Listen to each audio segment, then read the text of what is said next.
Allergy അല്ലെങ്കിൽ adenoid hypertrophy ഉള്ള കുട്ടികളിൽ സാധാരണ കണ്ടുവരുന്ന പ്രശ്നങ്ങളിൽ ഒന്നാണ് രാത്രി കാലങ്ങളിലുള്ള ചുമ. ഈ 5 കാര്യങ്ങൾ ശ്രദ്ധിച്ചാൽ നമുക്കതൊരു പരിധിവരെ ഒഴിവാക്കാം.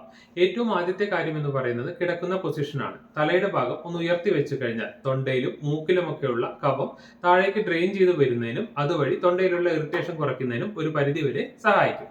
രണ്ടാമത്തെ കാര്യം എന്ന് പറയുന്നത് കുട്ടികൾ ആവശ്യത്തിനുള്ള വെള്ളം കുടിക്കുന്നുണ്ടെന്ന് ഉറപ്പുവരുത്തുക.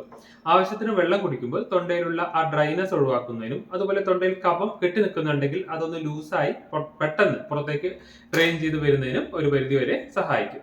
മൂന്നാമത്തെ കാര്യം എന്ന് പറയുന്നത് കുട്ടികൾ ഉറങ്ങുന്ന റൂമിൽ സ്ട്രോങ് സ്മെല്ലുള്ള പെർഫ്യൂം, ചന്ദനത്തിരി, കൊതുകുതിരി ഇതുപോലുള്ള സാധനങ്ങളെല്ലാം ഇല്ല എന്ന് ഉറപ്പുവരുത്തുക. നാലാമത്തെ കാര്യം കുട്ടികൾ കിടക്കാൻ ഉപയോഗിക്കുന്ന ബെഡ്ഷീറ്റ് അതുപോലെ പില്ലോ കവർ ഇതിലൊന്നും ഒരു തരത്തിലുള്ള ഡസ്റ്റ് ഇല്ല എന്ന് ഉറപ്പുവരുത്തുക.